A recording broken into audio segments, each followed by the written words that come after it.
our text in Luke chapter 16, verses 14 to 18.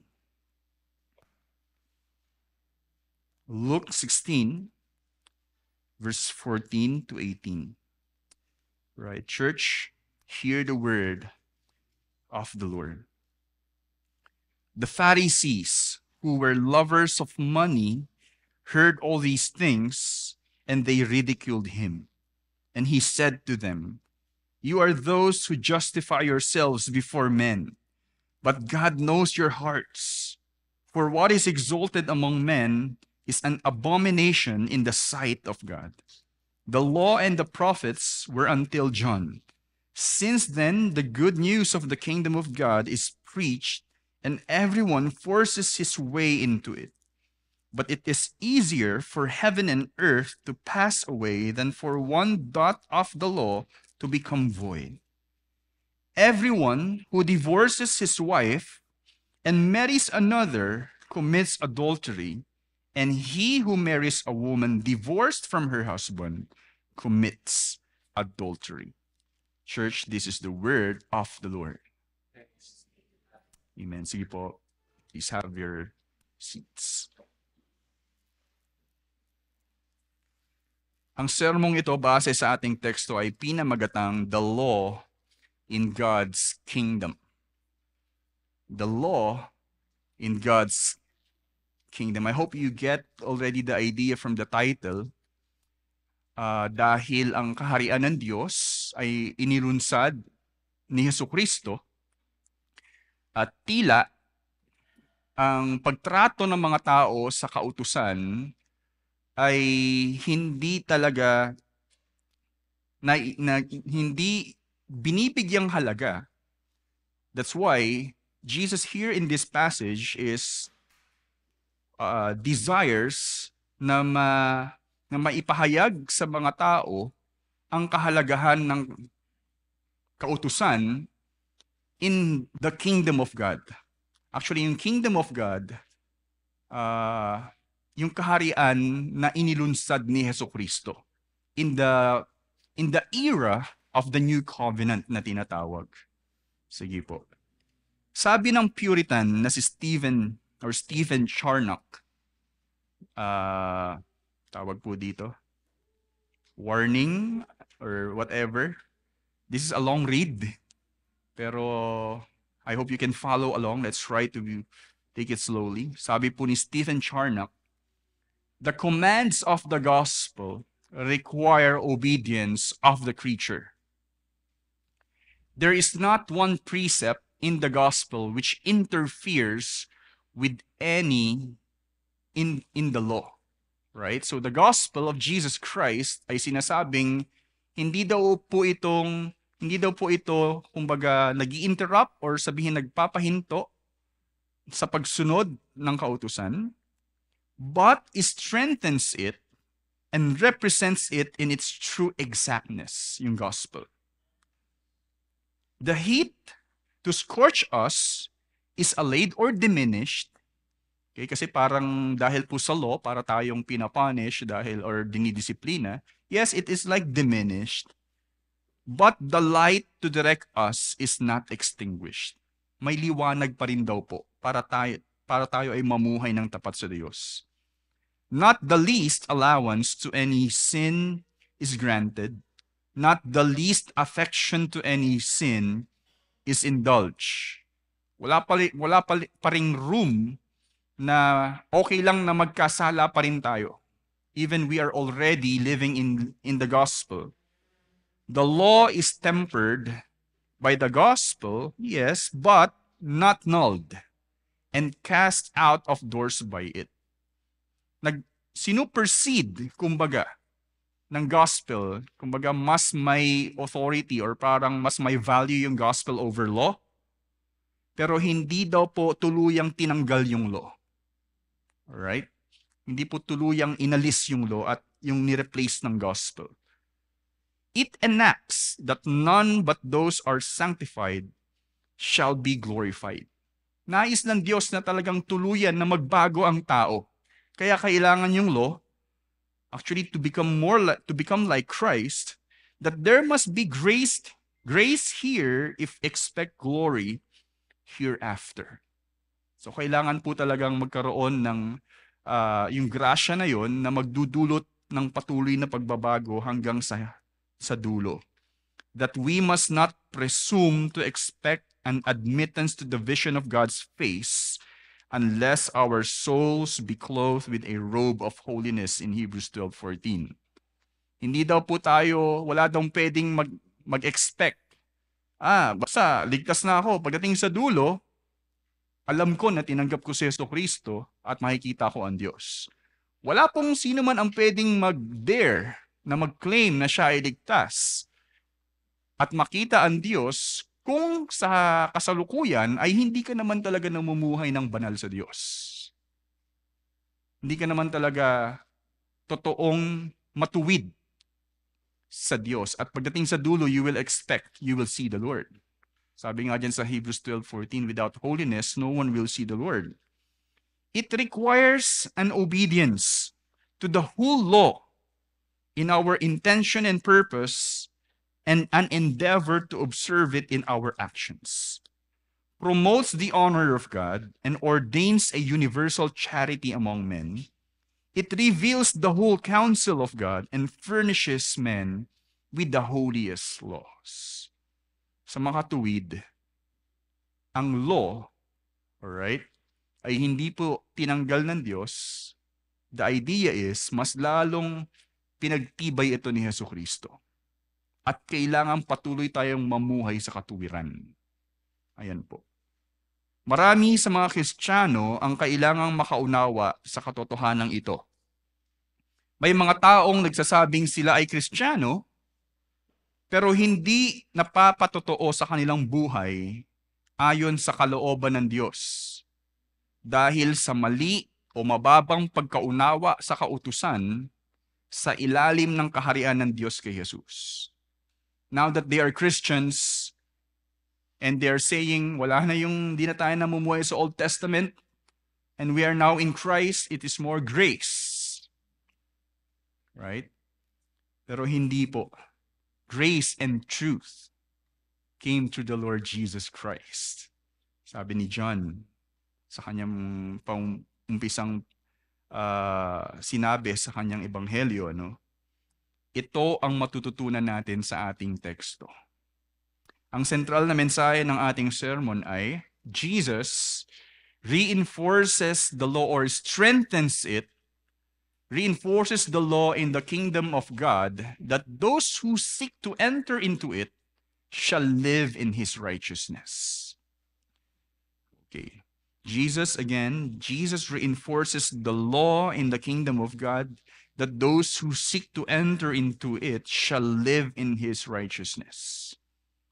Sa Tagalog, pinagtibay ni Jesus ang kautusan sa kaharian ng Diyos na ang sino mang naghahangad na makapasok dito ay dapat mamuhay sa kanyang katuwiran. In the righteousness of Jesus. Marahil, ngayon pa lang po maisip nyo na is that the imputed righteousness na parang positionally, kahit hindi naman ako matuwid, justified na ako because of the righteousness of Christ na napunta sa akin. Right? Probably, baka ako lang nakaisip nun, pero maybe ang hinasabi natin his righteousness, pero we have to realize, yes, we are righteous in the sight of God because of the righteousness of Christ, pero yung righteousness na yun ay naglalayon na maging totoo yun sa buhay natin. Hindi pwede na, basta righteous ako because of Christ, of his righteousness, pero hindi naman nagmamanifest sa buhay natin. Yun po yung punto na dapat tayo po ay patuloy na maging mahango sa, kumbaga, maporma kay Jesucristo. Right? Maging isa talaga tayo sa Kanya. Yun po yung emphasis. Tatlong katotohanan ang pinapahayag nito sa teksto. Ito po ang makikita natin. In verses 14 to 15, I called it the unethical use of the law. So improper, wrong way, or not honorable use dishonorable use of the law. All right, so verse 16 to 17, second, the new form of the law. Verses 16 to 17. And last, verse 18, third, the continuing validity of the law. Okay. So, una, the unethical use of the law. Now, let's look to our Bible. Sabi po sa verse 14, the Pharisees, who were lovers of money, heard all these things, and they ridiculed him. Ano yung mga bagay na narinig nila? Kung pupunta na lang tayo sa previous verse, no one can serve two masters. And sinasabi, you cannot serve God and money. So, narinig po yun ng mga Pharisees, sinabi po dito na lovers of money. At nung narinig po nila, sinabi po dyan, they ridiculed Jesus. Kinutya po nila si Jesus. Ayan po. Kinutya ng Pharisees si Jesus nang marinig nila ang sinasabi sa mga disipulo patungkol sa paglilingkod sa Diyos at sa salapi. Bagamat ang parteng ito sa salaysay ni Lucas ay hindi direktang patungkol sa salapi. Now, look at this section. Mapapansin po ninyo na ang connection lang po niyang tema patungkol sa salapi ay yung pagsabi ni Lucas na who were lovers of money. Pero yung sumunod, hindi po patungkol direkta sa salapi eh. Actually, about the law. Right? Bagamat ganun po yung mapapansin natin dito, patuloy pa rin na binibigyang pansin ni Jesus ang pagiging makasarili ng Pharisees at ang hindi nila pagtanggap sa mga makasalanan. Yun pa rin po yung, kumbaga, nagra-run na tema simula po nung sa chapter 15 na kung saan sila po ay, ano po yun? Sila po ay makasarili. Gusto po nilang makisalamuha lamang sa mga taong katulad nila at sa mga makasalanan, ayaw po nilang mahawa sa kanila. Yun po ang dating. Yun po yung lumalabas dito. Why? Because in the next set of verses next week, 19 to 31, yun po yung ugali ng rich man. Na parang siya ay kumakain at si Lazarus ay diyan ka lang at nag-e-expect na pagdating sa huli, siya pa rin ay magkakaroon ng maayos na buhay. Pero nagkaroon nga ng tinatawag na great reversal. Itong mayaman na to, nagkapalit ng pwesto. The great reversal. So, why? Because itong taong ito ay hindi binigyang halaga ang kautusan. Okay? Namumuhay siya sa pleasure ng kanyang riches. Ito pong section natin ngayon is like a supporting verses para po doon sa lawak ng pagkaunawa na yun. Sa pagkutya nila kay Jesus, right? Mas lalong isiniwalat ni Jesus ang puso ng mga ito nang sabihin niya sa verse 15.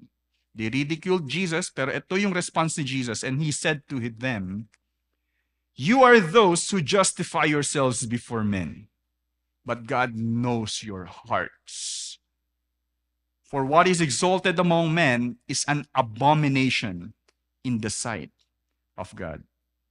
If we want to understand it clearly, go to Tagalog. Sabi po sa Magandang Balita Biblia, ito po. Kaya't sinabi niya sa kanila, kayo ang nagpapanggap na matuwid sa harapan ng mga tao. Ngunit alam ng Diyos ang nilalaman ng inyong puso. Sapagkat ang itinuturing na mahalaga ng mga tao ay kasuklam-suklam sa paningin ng Diyos. Lumalabas, they are ridiculing Jesus na parang tila si Jesus pa yung ipokrito. Na tila si Jesus pa yung nagkukunwari. Kaya sinabi ni Jesus dito na kayo ang nagpapanggap na matuwid sa harapan ng tao. Ngunit alam ng Diyos ang nilalaman ng inyong mga puso. Sa madaling salita, sinasabi ni Jesus na mapagkunwari ang mga pariseyong ito. Pinapakita ng mga ito sa tao ang tila pagiging matuwid nila sa pagsunod nila sa kautusan, pero ang totoo ay ginagamit nila ang kautusan para sa kanilang kapakanan o benepisyo. Try to imagine these acts of men. For example, such people na parang, okay, charity, charity, charity. Gather some people and give gifts to the people. Pero behind it, may mali pala siyang intensyon. Nasa direct sight ng tao, wow, ang galing naman, ang bait ng taong ito. Pero behind it, yung puso ay hindi naman nakikita ng tao yun eh. At ang Diyos ang nakakaalam ng kondisyon ng puso ng taong iyon. Now, the Pharisees here, sa Matthew nga po, ay approaching, I think, sa parang Sermon on the Mount, meron siyang teaching doon about prayer and giving, na kapag kayo ay nagbigay, huwag na kayong pumunta sa lugar at ipamalita na kayo ay nagbigay. Don't shout to the rooftops and tell them that na ginawa niyo itong bagay na to. And then the Pharisees love to pray in the corner in the streets with loud prayers para sila ay marinig ng mga tao at masabing, wow, ang babanal naman ng mga taong ito. That's why sinabi ni Jesus in extreme words, go to your closet. Shut the door at manalangin kayo doon. It may not be literal, pero ang punto ni Jesus, yung walang nakakakita sa inyo. At ang Diyos lang ang nakakakita sa inyo kung talagang sincero kayong nagpe-pray. So these people wants to display their obedience to the law para sila ay mapuri ng tao. Sila ay mukhang maging matuwid. But in real sense, ayaw naman talaga nilang bigyang kaluguran ng Diyos. They want to show that they are righteous to the people in the sight of men. Tila, tumutulong sila sa kapwa nila, kasi sinabi rin po ni Ian Howard Marshall, probably, ang isang righteous act na ginagawa nila, sila ay nagbibigay sa mga nanglilimos, almsgiving. And then, okay. Magbibigay sila ng tulong, kuno. Pero yun ay display of righteousness para sila ay mapapurihan ng tao. Tila tumutulong sila sa kapwa, pero ang totoo ay ginagawa nila ito para sila ay mabigyang dangal. Makita ng mga tao at, ay, ang babait nyo, ang babait po ninyo. Parang sila po ay bibigyang papuri. Ito pa po sa Deuteronomy 28, if you will go there actually, makikita po ninyo, may promise naman po talaga ang Diyos ng reward for those who will obey Him. Yes, ang Diyos naman po talaga ay mapagpalang Diyos kung susundin natin yung kalooban niya. Pero yung mga pariseyong ito, ang masasabi po natin, ginagawa nila yung kautusan para tila sila ay maging safe sa buhay nila. Para mas lalo sila makareceive ng blessing in their obedience to the law. To the point na, wag nating sisirain yung flow. Kasi back to zero tayo niyan. Gagawa na naman tayo ng mabuti at masisira yung flow ng blessing. For example, yung pagsunod nila sa kautusan ay nagbibigay daw ng kasiguraduhan. Promise yun sa Deuteronomy 28 na hindi sila matatalo sa digmaan. Sila ay mapapagpala ng Diyos kung susunod sila sa kautusan. Na ang punto ay susundin nila yung kautusan para sa benepisyong yon sa sarili nila. Po masasabi natin mula dito. Bagamat ang Diyos ay tunay na magpapala sa pagsunod sa kanyang kalooban, yes, the Lord will be pleased, of course, and He will bless those who will obey Him. Walang sino man pa rin ang makapagtatago sa Kanya ng tunay na intensyon ng puso ng tao. You thought na pagpapalain ka ng Diyos because of your obedience, Pero hindi mo maitatago sa Diyos ang tunay na intensyon ng iyong puso sa paggawa nun. Kahit pilitin mo pa na gawin yung mabubuting bagay, pero kung mali naman yung intensyon ng iyong puso, lumalabas, walang saysay yun sa Diyos.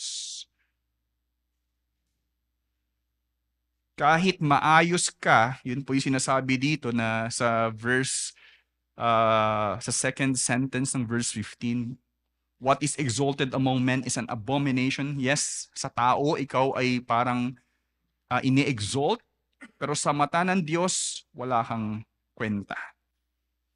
Kahit maayos ka sa mata ng mga tao dahil sa iyong mga ipinakitang kabutihan, walang kabuluhan ang lahat ng ito kung ang tunay na intensyon ng iyong puso ay hindi kaaya-aya sa Diyos.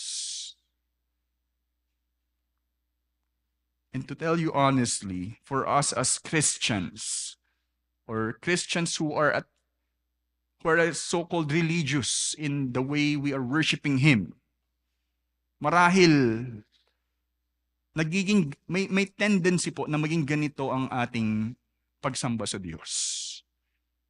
We are simply after the blessing. We're simply after what we will receive from God.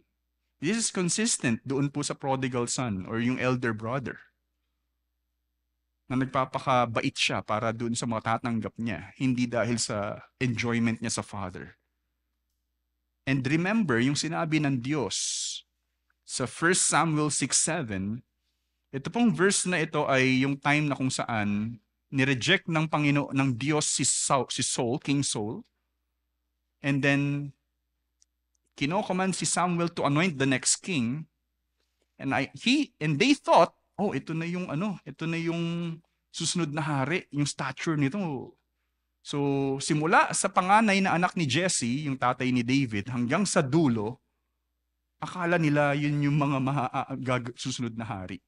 And then sinabi ng Diyos dito, no, do not look at the stature, do not look at the appearance, for the Lord sees not as man sees. Man looks on the outward appearance, but the Lord looks on the heart. We cannot hide anything from God. That's why we have to really check the sincerity of our worship to Him, of our living for Him. Kaya ito po rin yung tanong, ano ang iyong intensyon sa pagsunod mo sa Diyos?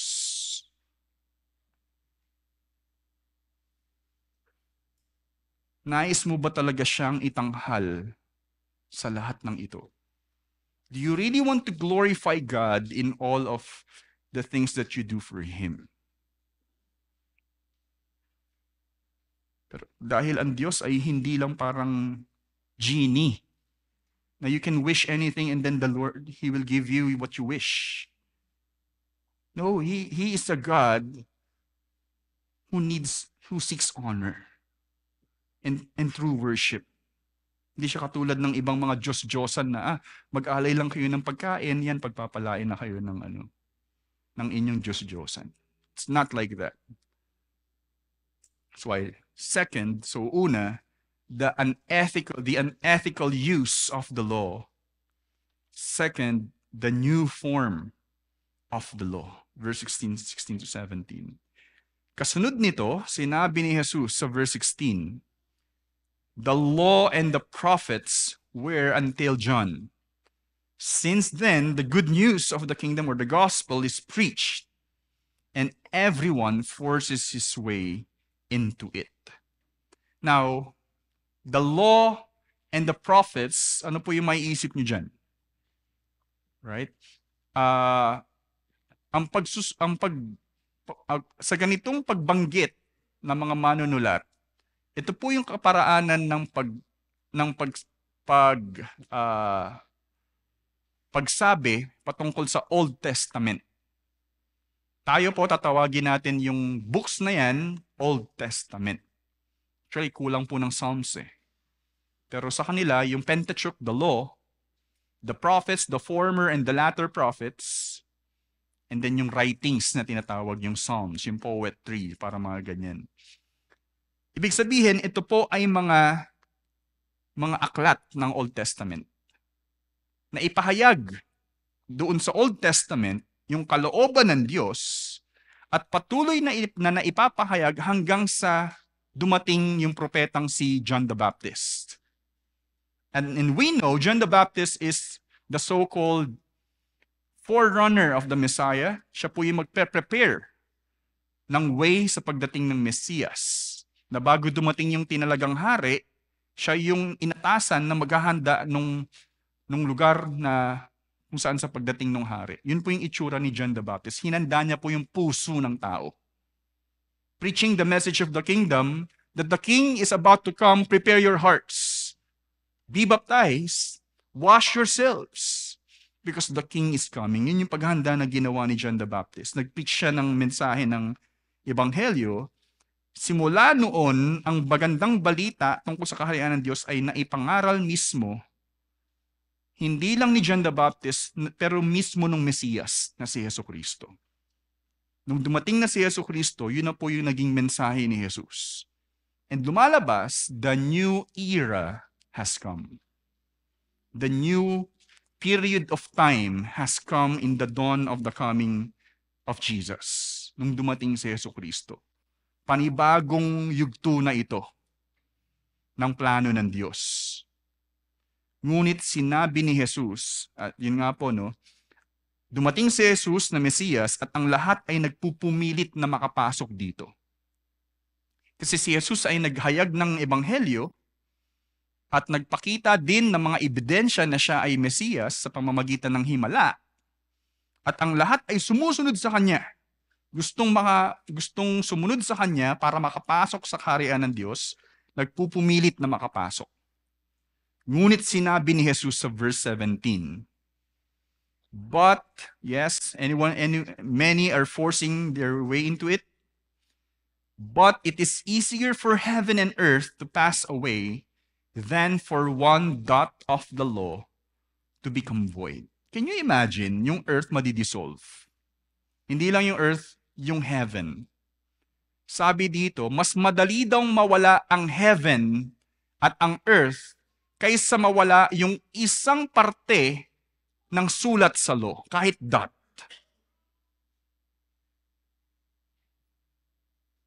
Island nga po siguro pwedeng mawala sa mapa, pero yung earth mawawala at yung heaven ay mawawala. Mas madali daw gawin ng Diyos yun kaysa tanggalin niya yung isang nakasulat sa kasulatan. Ibig sabihin ni Jesus dito, hindi mawawala kung ano man yung nais ng Diyos na isinulat sa kasulatan. It stands forever. Wala siyang babawiin dyan. Bagamat dumating na ang bagong kapanahunan sa pagdating ng Mesiyas, kasama nga po nung paghahanda na ginawa ni Juan, lumalabas na marami ang namumuhay ng may maling pagtrato sa kautusan tungo sa kaharian ng Diyos.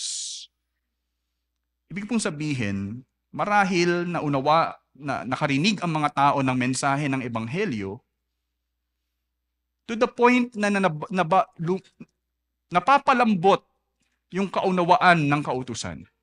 And you know, even the Pharisees, maybe bago dumating pa si Jesus, na-abuse na po ng mga Pharisees yung eksaktong sinabi sa kautusan. They're no longer faithful in obeying the law, the Pharisees. Sinasabing walang malinaw na interpretasyon sa sinabing ito ni Jesus. Kasi nga po, hindi daw po natin, wala makakapagsabi kung ano yung eksaktong interpretation ng these verses. Yung pagdating, yung the kingdom of God is preached, everyone forces, yung forces his way into it, yun pala po yun. Kasi it can be taken positively and negatively. Yung forces their way into it, one thing is, sila daw po ay nagsisikap na gawin yung kautusan para makapasok sa kaharian. Yung iba naman, kahit walang kautusan, basta gusto ko makapasok sa kaharian ng Diyos. Negatively. So ano yung ibig sabihin ng sinasabi ni Jesus? Positively or negatively? No, we cannot simply understand kung ano yung ibig sabihin ni Jesus. Pero pinapahiwatig ni Jesus na ang kanyang pagdating bilang Mesiyas ay hindi magpapawalang bisa sa kautusan. I hope you get what I'm saying. Ang punto lamang ni Jesus, kahit ako ay naririto na hari ng kaharian ng Diyos, hindi pa rin mawawala ang bisa ng kautusan. Okay, wala akong babaguhin dyan. Yung title nga po natin, The Law in the Kingdom of God. I'm trying to play around. He is the law in the Kingdom of God. So naisip ko lang yung title na. Hindi nawala ang bisa ng kautusan kay Jesus, kundi mas lalong pinahayag niya ang pamumuhay sa kalooban ng Diyos sa pamamagitan ng pagtupad niya sa lahat ng ito na kanyang ipinamalas. Si Jesus nga po mismo ay sinunod niya ang buong kautusan. Ang parallel po nito ay matatagpuan sa Matthew 5:17. Ito po yung version ni Matthew. Tingnan po natin. Do not think that I have come to abolish the law or the prophets. I have not come to abolish them, but to fulfill them. For truly I say unto you, ito nga po yung version ni Matthew, until heaven and earth pass away, not an iota, parang kuwit lang po yun or dot, will pass from the law until all is accomplished. Naparito si Jesus para hindi i-abolish yung law as in, I am here now. You don't have to do anything. No, that's not the point. The point is, the more that you should live in righteousness, the more that you should live in the righteousness that I have displayed. Ito ang masasabing tunay na saysay ng kautusan. Right? This is the true essence of the law sa panibagong panahon ng pagdating ni Jesus na Mesiyas. Si Jesus ang tunay na katuparan ng kautusan. Sabi nga po ni Pablo naman sa Romans, the end of the law is Christ. You can no longer proceed. That's the end of the road. But at the end of the road, you need the righteousness of Christ. Hindi mo kayang perpektuhin ang law. Pero sa dulo nung naghihintay si Jesus dahil siya ang kailangan natin. Nangangahulugan na sa pamamagitan ng pananampalataya kay Jesus, ang katuparan ng kautusan ay mapapasa atin rin sa pagiging isa natin sa Kanya na dadaloy para maging totoo sa ating buhay. That's the complete idea that I want to convey here. Yes, Jesus fulfilled the law. In order for you to fulfill the law also, you have to be one with Christ. But in your being one with Christ, through faith, in being one with Christ, and by the grace of God, yun ay magdudulot ng patuloy na pagbabago mo hanggang sa makita sa iyong buhay yung katuwiran ni Jesus.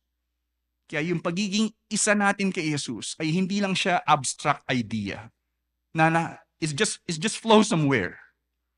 No, it has to be real in our lives. Kaya ba't kailangan i-abolish yung law? Si Jesus nga, finulfill niya yun And if you are one with Christ, may evidence dapat yun sa buhay natin.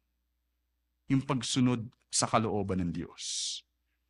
Kaya ang kautusan ay patuloy na may saysay na hindi kailan mawawala dahil sa kalwalhatian ng katuwiran ng Diyos na pinahayag ni Jesus.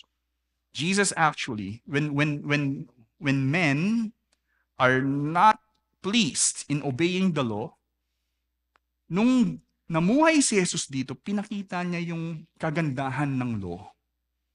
Nung sinunod niya yun.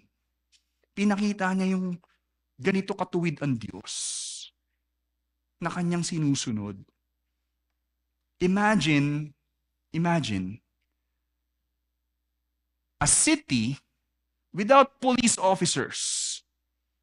Because pag ikaw ay pumunta sa gabing late na, whatever, makakaasa ka na walang manggagahasa sa'yo.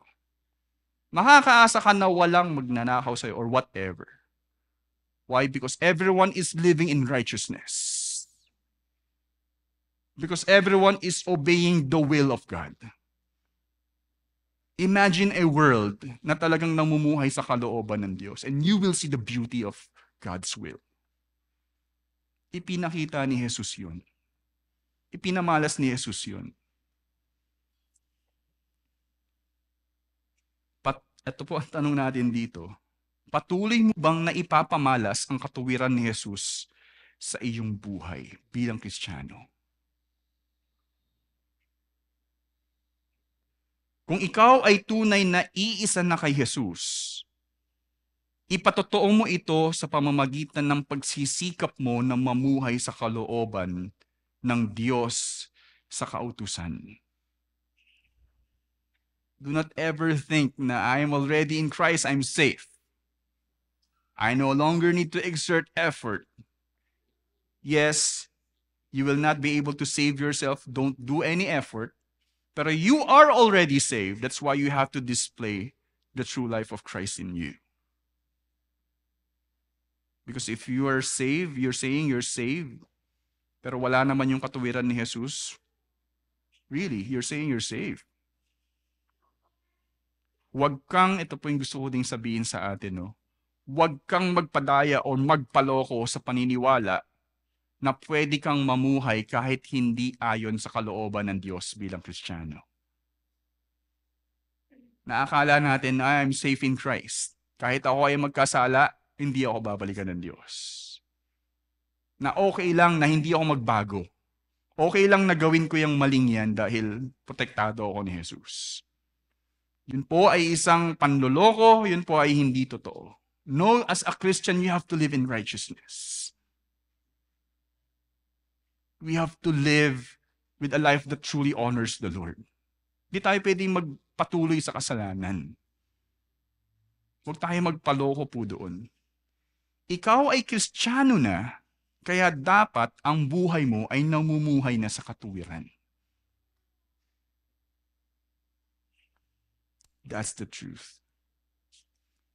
That's the new form of the law. First, again, the unethical use of the law. Second, the new form of the law. And last, third, the continuing validity of the law.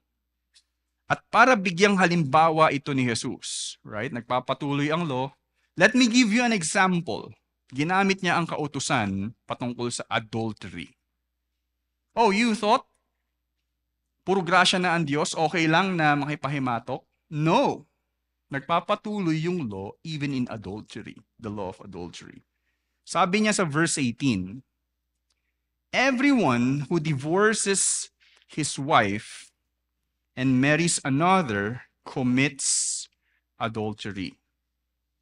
And he who marries a woman divorced from her husband commits adultery. Right?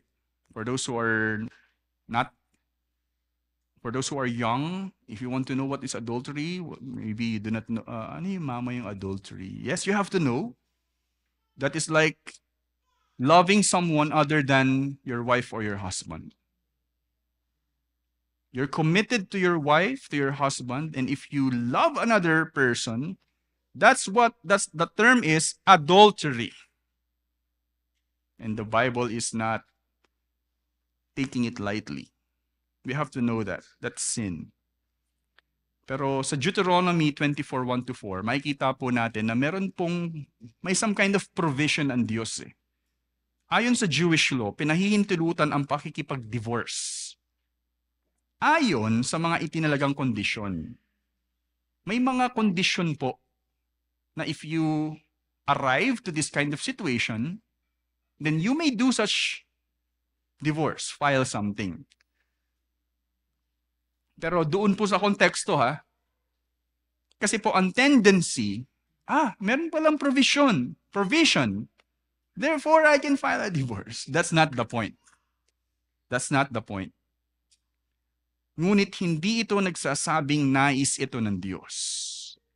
Do not Do not take one verse in the Bible and make it like that is the truth. Without considering yung ibang sinasabi ng subject na ito sa ibang text. Okay, as if ito na yung totoong sinasabi. Now, let's put it to a test. Hindi ito nagsasabing nais ito ng Diyos, yung divorce. Kaya ito ang masasabing binibigyang diin ni Jesus dahil sa pag-abuso nito. Lumalabas po, kaya po yun yung binigyan niyang example and ginawa niyang example because marahil na-abuse po yung law na ito in their time.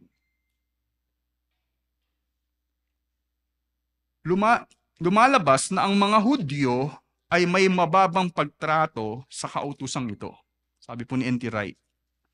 Kung saan naging tama ang pakikipag-divorce. Pero in-specify po ni Jesus, yes, if should you divorce, but for the sake of this, that is adultery. Malinaw na sinabi ni Jesus na ang pakikipag-divorce para mag-asawa ng iba ay tinawag na pangangalunya. Adultery. Nakipaghiwalay para daw po mahisama sa iba. Ang kasalanang adultery ay hindi kalooban ng Diyos dahil taliwas ito sa kanyang katangian bilang tapat na mangingibig. This contradicting to the character of God. He is a faithful lover to Israel. A faithful lover, especially in Christ Jesus, to His bride, as the church. If you know the prophet Hosea, yung siya ay inutusan ng Diyos na mag-asawa ka ng prostitute, mahalin mo siya, and later on you will experience yung unfaithfulness ng asawa mong yan. And you will realize later on kung ano ang tunay na ginawa ng Israel sa akin. Pero ipapakita ko sa iyo na kahit iniwan ako ng Israel, susuyuin ko uli siya. Yun yung pinagawa kay Hosea eh.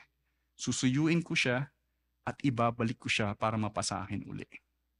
Hindi naghanap ng iba ang Diyos.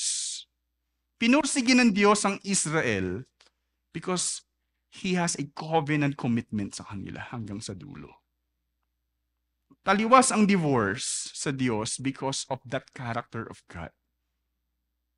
Siya lamang din ang tunay na Diyos na karapat dapat mahalin kung saan ang pagbaling natin sa mga Diyos-Diyosan ay tunay na kawalan ng pagpapahalaga sa Kanya. You will also see verses na sinasabing, do not go to other gods because I am a jealous God. Siya mismo nag-uutos na huwag niyo akong ipagpalit sa mga walang buhay Diyos-Diyosan nyo. Yun po ay kawalan ng pagpapahalaga sa Kanya. Kung nais ng Diyos, think about this. Kung nais ng Diyos na mahalin mo siya ng tapat, magiging makatarungan ba siya kung papayag siyang magmahal ka ng iba bukod sa iyong asawa? Siya nga sinasabing wag mo kong ipagpalit sa iba, pero sa asawa mo, okay lang gawin mo yun. Total contradiction. And that is not fair. Isa ito sa pruweba na ang kautusan ay may saysay.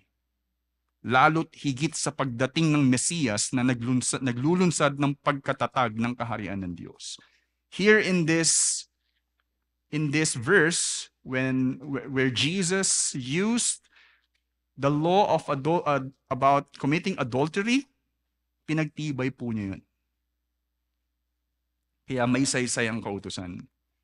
Si Jesus ang tapat na mangingibig sa kanyang minamahal na iglesia mula pa sa umpisa, kung saan ibinigay niya ang kanyang buhay para ganap na mapasa kanya ito at kailanman hindi niya ito bibiguin. Think about the commitment of Jesus na ibinuwis niya nga rin po yung buhay niya. Sabi nga po, ang totoong pagmamahal ay kung ikaw ay handa ng magbuwis ng buhay mo para sa isang tao. Parang ginagamit ko yun dati nung mag-girlfriend na ako. Handa na ba akong mamatay para sa kanya?